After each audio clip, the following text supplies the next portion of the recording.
못지는 얼굴인가. 저희는 지난 주간에 이사를 하니까 한 주가 어떻게 지나갈지 모르겠어요. 정신없는 한 주를 보냈는데 여러분 삶이 바쁘더라도 또 힘들더라도 기쁘더라도 항상 우리 주님과 동행하는 것은 잊지 않고 살아갈 수 있게 되기를 바랍니다. 여러분 우리가 기도할 때 주님 교회 부흥하게 해주세요 라고 기도하죠. 여러분 부흥이 무엇입니까? 부흥을 뭐라고 생각하세요? 인원 많아지면 부흥되는 것 같죠? 그거를 성장이라고 이야기해요. 인원이 많아지는 것은 성장했다라고 이야기해요. 이 구약 성경에 보면 하박국서에 주님 수년 내에 이 땅을 부흥케 하소서라고 기도하거든요. 그 부흥이라는 단어를 히브리어 원어로 하이야라는 단어를 씁니다. 이 말은 원뜻은 소생되다, 되살아나다라는 의미입니다. 많아지는 게 아니라 소생되고 되살아난다는 의미예요. 성경적인 부흥은요, 그래서 단순히 사람들의 숫자가 많아지는 것이 아니라 하나님의 말씀으로 죽었던 영이 살아나는 거, 죄를 회개하고 하나님께로 돌아오는 거, 냉랭했던 가슴이 다시 뜨거워지는 거, 이걸 부흥이라고 이야기해요. 또 오늘 우리가 읽었던 사도행전에서 말하는 부흥도 이겁니다. 바로 말씀으로 부흥하는 거, 말씀의 부흥이 일어나는 거. 사람들이 하나님의 말씀을 듣고 그 말씀에 반응하기 시작한 겁니다. 말씀을 듣고 회개하고 그 말씀을 사모하고 또 흩어진 사람들이 다시 모이기를 시작하는 것, 이게 바로 부흥이라는 거예요. 사도행전은 이런 부흥을 아까 읽었던 마지막 20절에 하나님의 말씀이 흥황하였다라고 표현하고 있습니다. 하나님의 말씀이 사람들의 삶에 영향을 미치기 시작했다는 겁니다. 이런 예는요, 성경과 세계사 속에서 굉장히 많이 있습니다. 에스라와 느헤미야 시대에 부흥운동이 일어나는데 그 부흥운동은 다른 데서 있었던 것이 아니라 하나님의 말씀이 흥황한 거였어요. 그때 온 이스라엘 자손들이 이제 성전을 재건하고 나서 수문 앞 광장에 다 모입니다. 그리고 새벽부터 정오까지 하나님의 말씀을 선포합니다. 근데 그 말씀을 들었을 때 사람들이 막 울기 시작해요. 그리고 말씀에 순종해서 그들의 삶을 바꾸기 시작했습니다. 또한 사도행전 2장에서는 보면요, 사도 베드로가 하나님의 말씀을 선포하니까 예루살렘 사람들이 마음에 찔림을 받고 형제들아 우리가 어찌할꼬, 우리가 예수님 못 박았는데 우리가 어찌할꼬 회개하며 주님께 돌아옵니다. 우리나라도 마찬가지거든요. 1907년 평양에 대부흥운동이 일어났습니다. 평양에서 이 말씀 사경회 중에 말씀을 듣는 중에 사람들이 가슴을 치면서 회개하기 시작합니다. 그때 대부흥운동이 일어났습니다. 그런데 반면에 교회의 위기, 신앙생활의 위기는요, 말씀을 듣고도 아무런 변화가 일어나지 않을 때 위기가 옵니다. 여러분 자녀들 키울 때 언제 위기가 오는지 아십니까? 뭐 위기가 없이 자녀 다 키우셨나 봐요. 제가 하람이가 초등학교 4학년 때 책을 한 권 샀습니다. 그 책 제목의 이름이 뭐냐? 초등학교 4학년을 대비하라. 이 사춘기가 4학년 또 온다는 거예요. 이 위기가 뭐냐면 자녀가 부모의 말을 안 듣기 시작합니다. 나는 A라고 얘기해도 이거를 B로 받아들여요. 왜 나한테만 그래? 이게 삐딱선을 타기 시작합니다. 근데 제 조카가 여자아이가 있는데 걔가 이제 이름이 온유예요. 근데 이름대로 온유하진 않아. 근데 걔가 이제 4학년이 되거든요. 그러니까 얘가 막 이러길래 제가 동생한테 쟤 왜 그러냐 그랬더니 쟤 이제 4학년이야. 제가 이랬습니다. 가정에서 위기는요, 듣지 않을 때 위기가 와요. 부부관계도 마찬가지입니다. 부부 사이에 서로 듣지 않을 때 위기가 옵니다. 근데 이게 하나님의 말씀도 마찬가지거든요. 말씀이 나에게 들어오지 않을 때 위기가 오기 시작해요. 하나님의 말씀이 나에게 아무 힘이 없고 설교를 들어도 그냥 저거는 저 목사님이 해당되는 말이야, 그냥 한 사람의 사상이나 사람의 말로 받아들이게 될 때 그때 위기가 옵니다.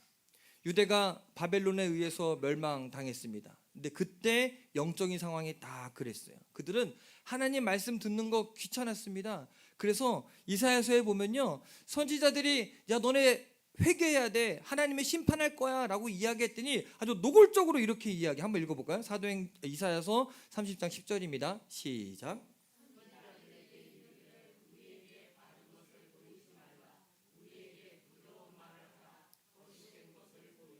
뭐라고 이야기해요? 야, 바른 말 하지 마. 하나님이 그렇게 얘기했더라도 그 말 하지 마. 대신 뭐라고 이야기해요? 부드러운 말해. 그리고 뭐라고 이야기해요? 대놓고 뭐라고 얘기해요?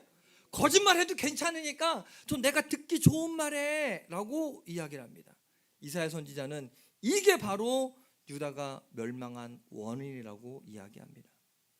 예전에 아주 오래전인데 유머로 이런 글이 있었어요. 주일 예배 때 하나님 말씀을 듣는 여러 성도들을 빗대어서 쓴 글이거든요. 그냥 이거는 상처받으시면 안 되고 유머로 받아들이십니다.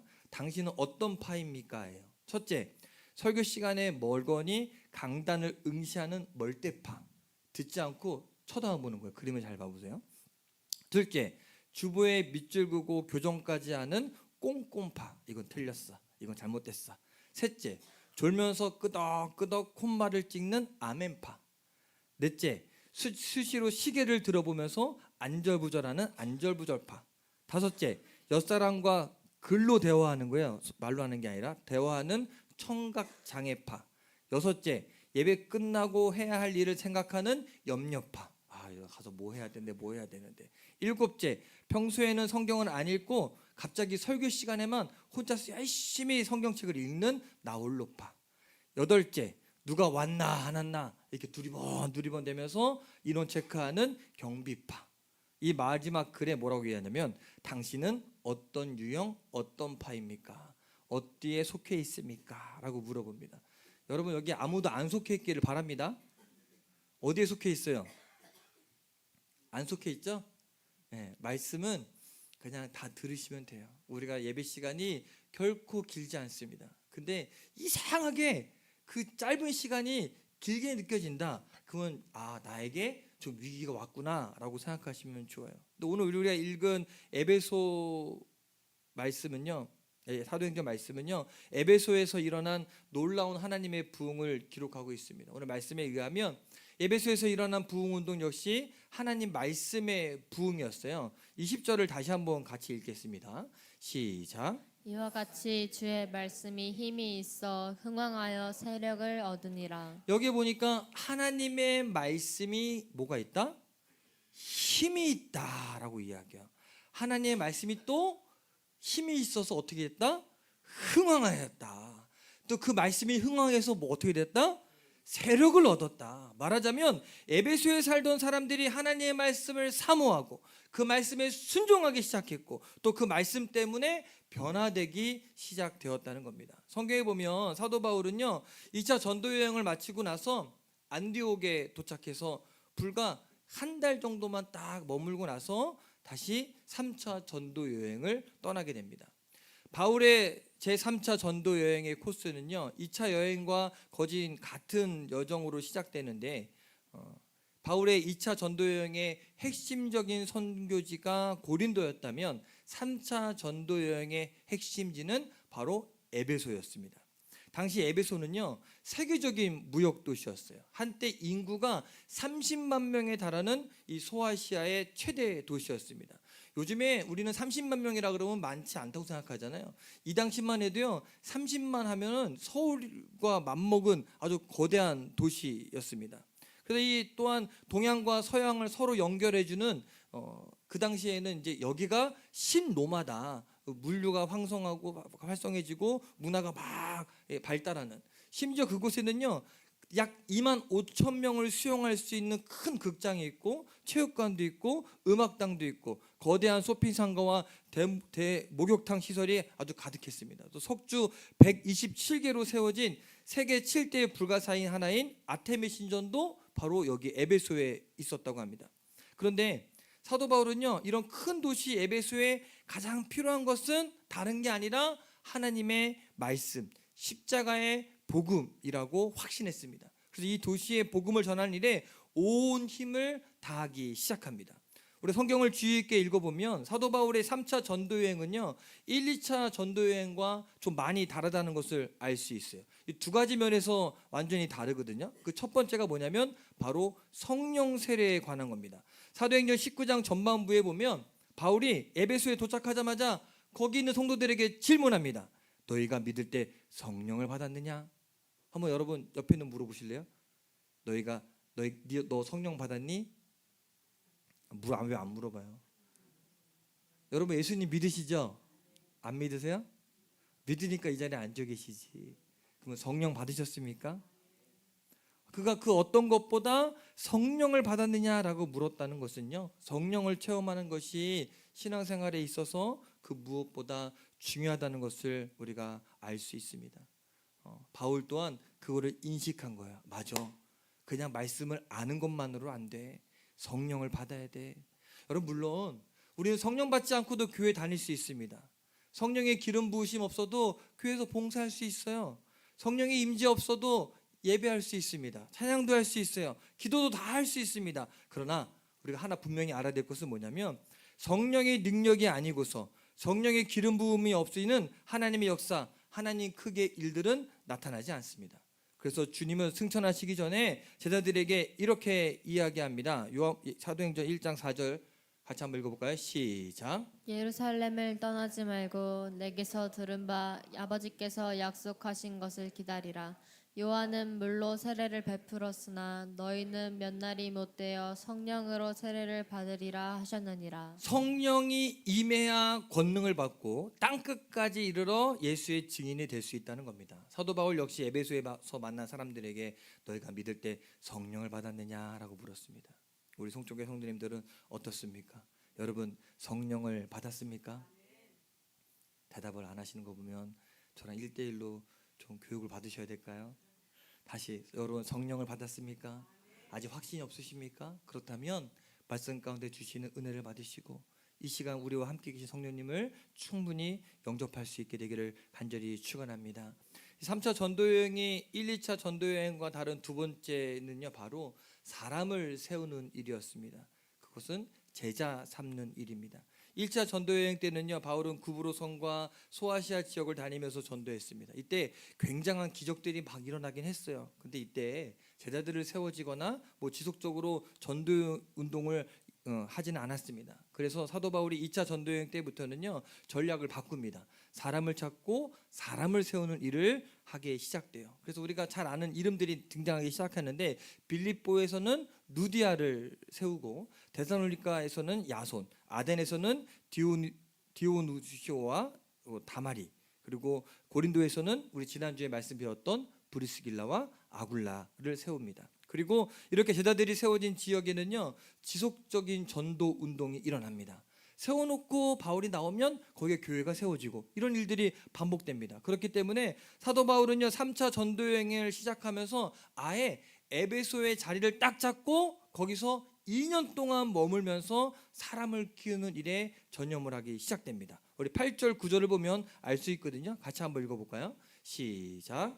바울이 회당에 들어가 석 달 동안 담대히 하나님의 나라에 관하여 강론하며 권면하되 어떤 사람들은 마음이 굳어 순종하지 않고 무리 앞에서 이 도를 비방하거늘 바울이 그들을 떠나 제자들을 따로 세우고 두란노 서원에서 날마다 강론하니라.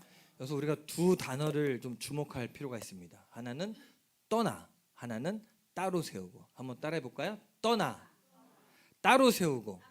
이 단어들은요 사도 바울의 에베소 사역을 아주 특징 짓는 딱 두 단어입니다. 자, 떠나를 한번 보고 가볼까요? 그래서 그림 아주 이쁘게 되어 있죠. 바울이 에베소 회당에서 석 달 동안 하나님 나라에 대해서 강론했습니다. 회당에서. 근데 회당은 누가 모이는 데입니까?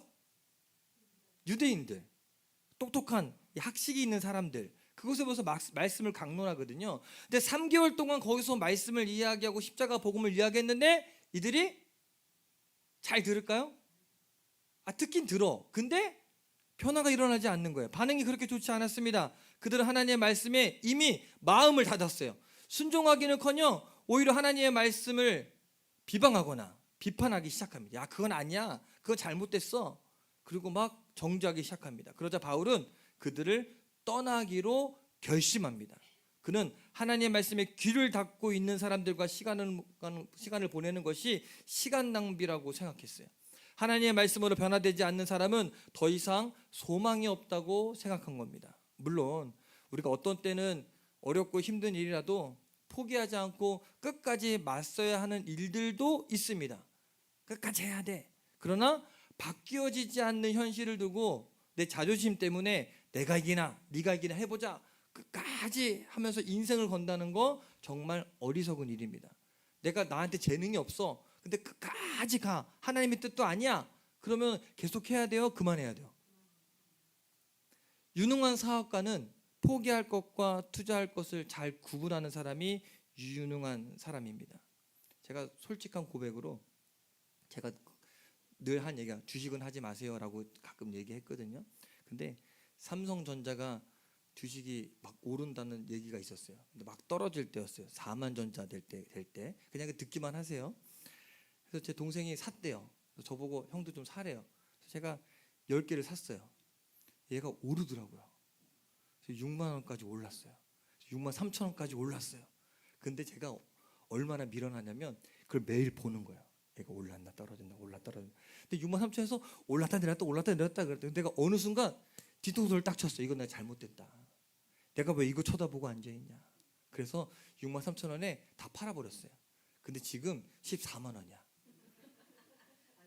잘 팔았죠? 만약에 내가 든 생각에 그때 안 팔고 가만히 뒀다가 지금 그렇게 올랐어 봐. 그럼 내가 10만 원짜리 열주면 100만 원 벌었잖아. 그럼 팔아고 여러분 밥 사줄까요? 아니면 또 살까요? 잘하시네. 내가 날 알아. 그래서 안 했어요. 잘라버릴 때 잘라버릴 수 있어야 돼요. 저는 저를 알거든요. 한번 몰입하면 끝까지 가는 사람이기 때문에 이거는 목회자가 할 게 아니다. 내 주제와 형편을 알아야지. 그렇지 않습니까? 차라리 그 돈으로 여러분 밥 한번 사주고 말지. 그래서 잘랐어요. 포기해야 돼요. 좋은 믿음의 일꾼들도 마찬가지거든요. 포기해야 할 일과 삶을 드리는 것을 잘 구분할 수 있어야 돼요.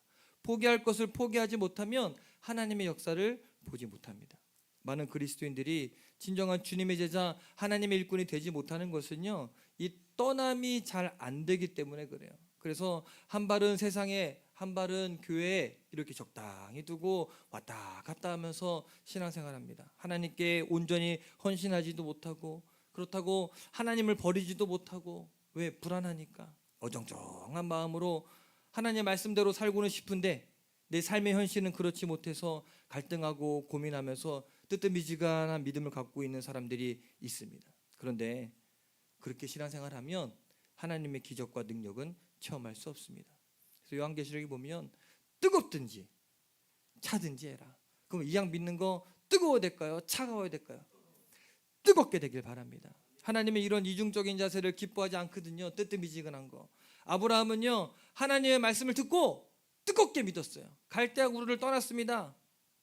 만약에 떠나지 않았더라면 그가 믿음의 조상이 될 수 있었을까요? 하나님의 역사를 이루지 못했을 것입니다. 진정한 변화는 떠남에서부터 시작됩니다. 나의 옛 습관, 나의 인간적인 생각, 내가 너무 익숙해져 있던 것들로부터 떠나야만 하나님의 창조적인 역사를 체험할 수가 있습니다. 자, 그래서 사택 떠났잖아. 아직 웃을 일 아니에요, 여러분. 저 심각했어요. 예? 더 좋은 집 가서 좋을 것 같죠? 제가 한 달간 떠남의 연습을 했어요. 처음에 이사를 계약을 하고 나서 아직 대출 승인 나지도 않았을 때 제가 교회를 계속 돌면서 떠남의 연습을 했어요. 왜냐면 안 되는 거예요, 제 마음이. 그래서 마음이 계속 불편했어요. 왜 그런지 아십니까? 왜 그럴까요?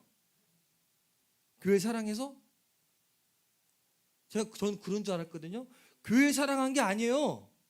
그냥 내가 만들어 놓은 거, 내가 익숙해져 있는 거, 그 익숙함이 너무 좋으니까 떠나기 싫은 거예요. 근데 하나님이 상황을 만들어 주시고 완벽한 계획과 플랜 가운데 인도 저희를 이렇게 옮겨 놓으셨잖아요. 떠나야만 하나님의 역사를 체험할 수 있는 거예요. 바울은 말씀의 귀를 닫고 있는 사람들을 보면서 이 사람들은 아니다. 더 이상 이 변화의 기미가 없다. 그리고 결론을 내립니다. 그리고 그들을 떠나기로 결단을 합니다. 이렇게 하나님의 말씀을 듣지 않고 비방하는 사람들을 떠난 것만이 아니라 바울은 또 더 중요한 일을 시작을 합니다. 그것은 바로 떠나고 나서 새로 말씀에 헌신된 사람들을 따로 불러서 두란노 서원에서 날마다 하나님의 말씀을 강론하기 시작합니다. 여기에 나오는 이 두란노 서원이란 일종의 큰 학교 같은 곳입니다. 근데 바울은 이곳을 빌려서 매일 오전 10시부터 오후 4시까지 성경을 강론합니다. 왜 이 시간에 있을까요? 우리는 낮에 일과라고 생각하잖아요. 근데 이 시간이 제일 뜨거운 시간이에요. 그래서 아무도 학교 오지 않아. 가장 선선한 시간, 아침에 일찍이나 오후 늦게나 요때 그 학교를 쓰는데 그때는 아무도 오지 않는 거예요. 왜? 에어컨이 있습니까? 뭐가 있습니까? 근데 거기에 그늘 하나만 의지하고서 거기 사람들이 모여 있으면 더울까요? 안 더울까요? 무지하게 덥죠. 그러니까 아무도 오지 않아.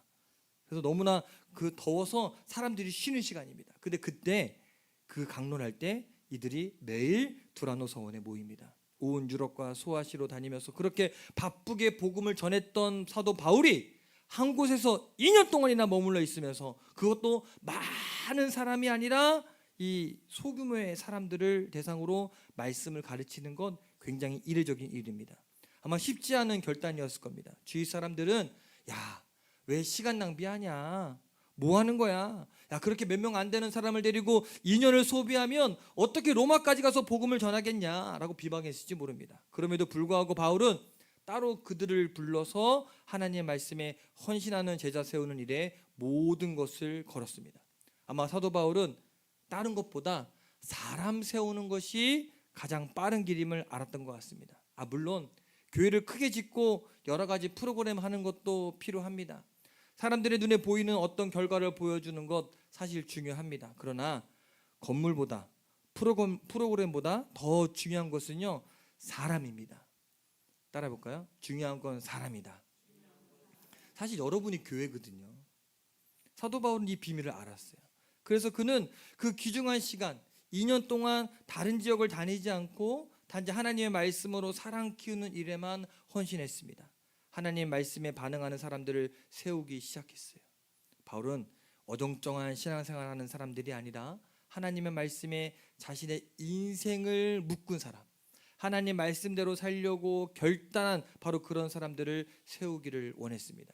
하나님의 말씀이 가라 하면 가는 사람, 하나님의 말씀이 오라 하면 무슨 일이 있어도 오는 사람, 하나님의 말씀이 아니라라고 하면 되려고 하는 것이 아니라 가감히 아니라라고 이야기할 수 있는 사람, 그런 사람을 통해 하나님은 세상을 변화시켜 나갔습니다. 예수님 때도 마찬가지거든요. 예수님은 이 땅에서 3년 동안 공생애 사역하시면서 몇 명을 키우셨습니까? 12명. 그래서 어느 개척교회 목사님이 열 몇 명 모이는 교회에서 늘 힘들어서 마음 가운데 있었을 때 하나님이 그런 마음을 주셨대요. 위로의 마음이기도 하지만 도전의 마음이기도 하죠. 예수님은 3년 동안 목회하셨는데 12명 교회였다. 너는 그보다 많지 않냐? 라고 위로를 주셨다고 해요. 그러면 그보다 우리 교회는 2배니까 더 크게 성장할 수 있는 교회가 되지 않겠습니까? 수많은 무리 중에서 다른 사람들 굉장히 많았거든요.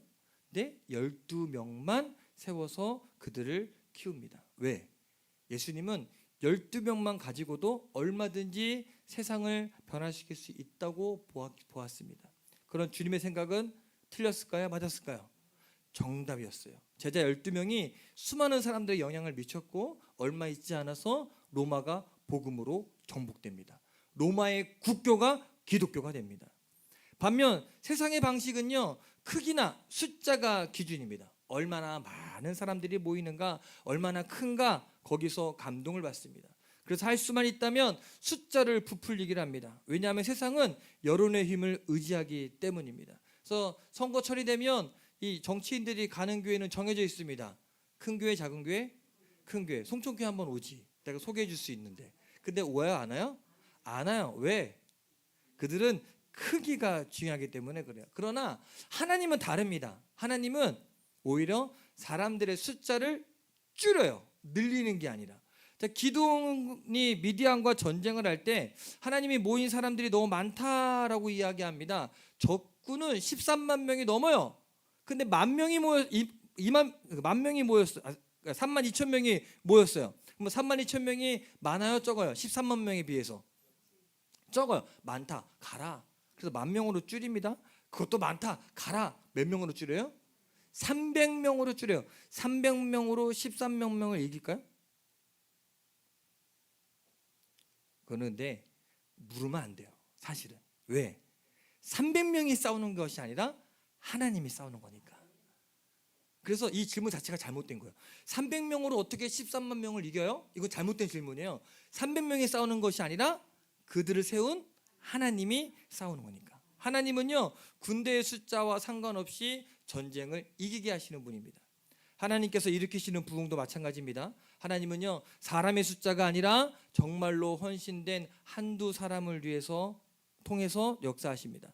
세상과 구별된 사람들, 하나님의 말씀에 온전히 순종하려는 사람들을 통해서 하나님은 일하십니다.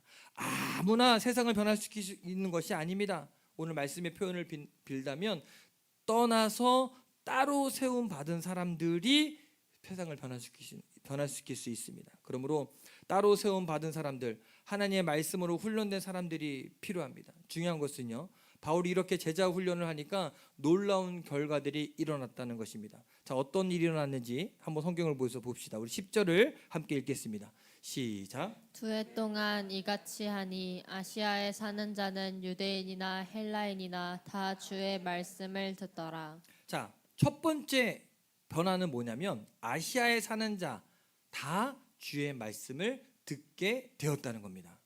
여기에 중요한 게 있어요. 유대인이나 헬라인이나. 사도 바울이 돌아다니면서 복음을 전한 게 아니거든요. 두란노 서원에서만 복음을 전했는데 사람들이 이렇게 왔다는 겁니다. 사도 바울은 에베소에서 제자 훈련만 했습니다. 그런데도 하나님은 에베소 주변 아시아라는 큰 지역에 있는 사람들이 다 복음을 듣게 하셨습니다. 여러분 놀랍지 않습니까? 우리가 추측할 수 있는 것은요, 아마 훈련받은 제자들이 말씀에 충격을 받고 여기저기 와서 팍 뻗어나간 거예요. 그래서 십자가 복음을 전한 겁니다. 어쨌든 사도 바울 자신이 돌아다니면서 복음을 전할 때보다 훨씬 더 놀랍게 복음이 아시아 전 지역에 전파되었습니다. 두란노 서원에서의 말씀의 사역의 두 번째 결과는요, 하나님의 놀라운 능력이 나타났습니다. 우리 11절 12절을 함께 읽겠습니다. 시작. 하나님이 바울의 손으로 놀라운 능력을 행하게 하시니 심지어 사람들이 바울의 몸에서 손수건이나 앞치마를 가져다가 병든 사람에게 얹으면 그 병이 떠나고 악귀도 나가더라. 자, 사도 바울이 2년 동안 하나님의 말씀으로 제자들을 세우는 사역을 하니까 하나님의 능력이 나타나기 시작했습니다. 얼마나 희한한 능력이 나타났는지 바울이 기도하는 거는 뭐 여기 소개되고 있지 않고요.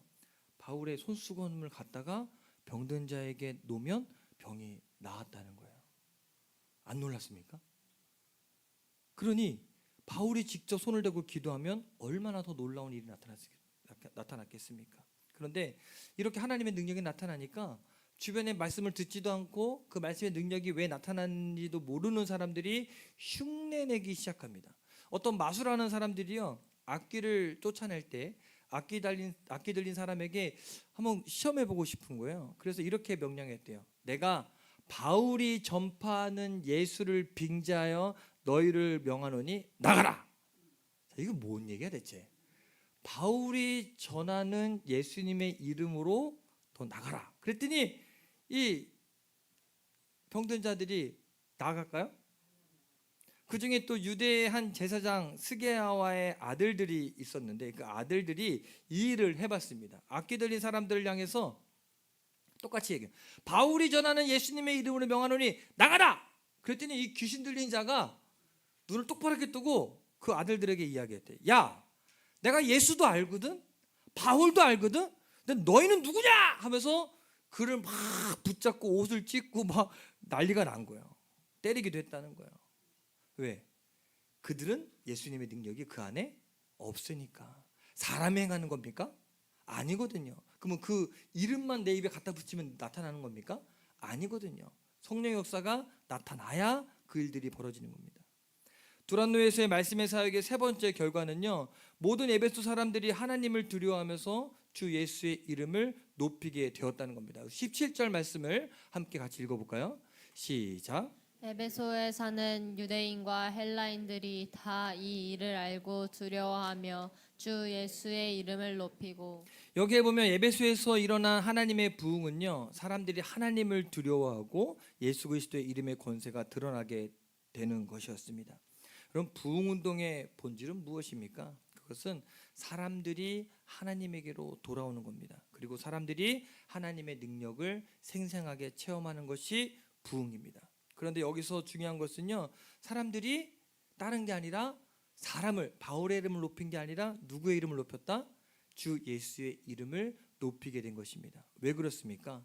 하나님의 놀라운 능력은 아까도 얘기했던 것처럼 예수의 그 이름으로 나타나기 때문에 그래요. 여러분, 하나님을 만나는 유일한 길은 예수 그리스도이십니다. 하나님이 이 땅에 보내신 구원자는 예수님밖에 없습니다. 그렇기 때문에 우리가 구원받을 수 있는 유일한 길은 누구밖에 없습니까? 예수님밖에 없습니다. 예수님 믿어야 구원받고 예수님 믿어야 죄사함 받습니다. 그래서 제가 염지사님을 뵐 때마다 늘 이야기해요. 지사님 천국 가셔야죠.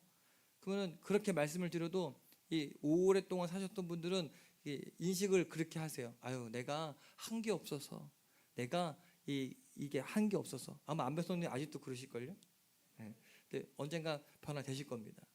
왜냐면 이게 이분들은 체면입니다. 왜냐면 그렇게 살아오셨기 때문에. 근데 여러분, 내가 아무리 잘하고 내가 아무리 선하게 살아도 예수 그리스도의 이름이 아니면 구원받을 수 없습니다. 천국 갈 수 있는 유일한 길은 예수님밖에 없어요. 그것만이 아니라 예수님의 이름으로 병자가 낫고 귀신이 떠나가고 하나님의 능력은 반드시 나타납니다. 에베소에서는요, 그렇게 예수의 이름의 권세가 드러나게 되었어요. 그래서 사람들이 예수님의 이름을 높이게 되었다는 것입니다. 그럼 마지막 네 번째 결과가 있거든요. 18절 19절 한번 같이 한번 읽어볼까요? 시작.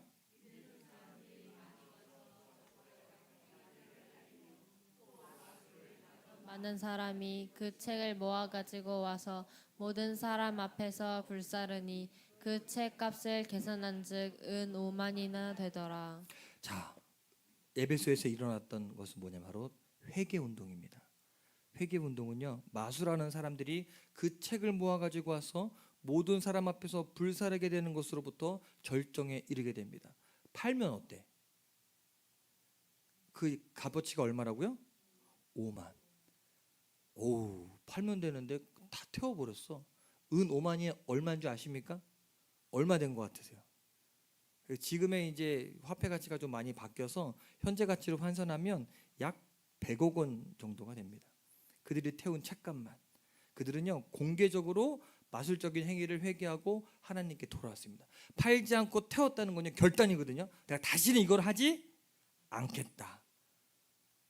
저는 오늘 우리 교회 가운데서도 이런 참된 부흥이 일어나기를 간절히 바랍니다.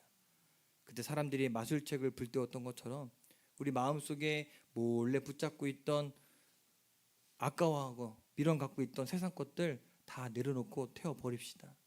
아직도 혹시 우리 교회는 안 그러겠지만 주머니나 지갑에 혹시 몰라서 부적을 붙여놨다거나 베개 밑에 부적을 넣었다면 회개하시고 태워버리시고, 집안 한편에 아무도 모르게 술병이 남아있다면 아유, 이것도 음식인데 먹으면 어때? 과감하게 끊어버리시고, 또 아직도 버리지 못했던 음란과 또 습관적으로 반복되는 죄의 통로가 있다면 이제는 정리하게 되길 바랍니다. 우리 중고등부 아이들도 아유, 사랑하고 살아야지 하는데 입에 욕을 달고 산다면 회개하시고 돌이키게 되기를 간절히 바랍니다. 마치 유월절을 앞두고 이스라엘 백성들이 집안 구석구석을 사지면서 누룩을 찾아냈어요. 그리고 바깥으로 다 내다버렸어요. 깨끗하게 정리한 거거든요. 우리도 겉으로 드러난 신앙만이 아니라 우리 삶의 안쪽, 가정의 안쪽까지 주님 앞에 점검받게 되기를 간절히 축원합니다. 부흥은 더 많은 것을 쌓는 데서 시작되는 것이 아닙니다. 오히려 내가 내려놓아야 할 것을 내려놓을 때, 끊어야 할 것을 과감하게 끊어버릴 때 그 부흥이 시작됩니다. 하나님께서 거하시기에 합당한 삶, 합당한 가정을 주님 앞에 다시 내어드리는 것이 진짜 부흥의 출발입니다. 여러분, 이제 말씀을 정리하려고 합니다. 에베소에 일어난 부흥은요, 한마디로 주의 말씀이 힘이 있어서 흥황하고 세력을 얻은 것이었습니다. 하나님의 말씀이 성도들에게 영향력을 발휘했다는 것입니다. 하나님의 말씀을 듣고 사람들이 회개했고 그 말씀 때문에 그들의 삶이 변화되었습니다. 여러분, 오늘 저와 여러분들도 하나님의 부흥을 경험하려면 똑같습니다. 세상적인 것에서 떠나서 따로 세워지고 하나님의 말씀으로 훈련되어져야 합니다. 왜 자꾸 귀찮게 매주 물어봅니까? 성경 읽었냐고. 왜? 읽어봐야 몰라요. 모르면 물어보세요. 그래서 양육받고 배워지고 훈련되어져야 돼요. 세상에 한 발, 교회 한 발 두고서는요, 하나님의 역사 체험할 수 없습니다. 여러분, 하나님의 말씀에 온전히 헌신하는 사람들이 되기를 간절히 축원합니다. 여러분, 어정쩡한 상태에서는 구원받을 수 없습니다. 말씀에 인생을 건 사람이 저 여러분 되기를 간절히 축원합니다. 여러분, 잘못된 습관에서 떠납시다. 그리고 말씀 안에서 따로 섭시다. 말씀으로 훈련된 헌신한 자리로 서셔서 지난주에 말씀했던 것처럼 브리스길라와 아굴라처럼 충성된 일꾼이 되기를 주님의 이름으로 간절히 축원합니다. 지금도 그 주님 하나님은 찾고 계십니다. 여러분, 저와 여러분이 그러한 사람이 되기를 바랍니다. 이제 우리가 세상과 타협하는 자리에 머물지 않고 하나님의 말씀에 붙들린 사람으로 살기를 결단하면서 같이 믿음으로 고백하면서 세상의 유혹 시험이 함께 찬양하겠습니다.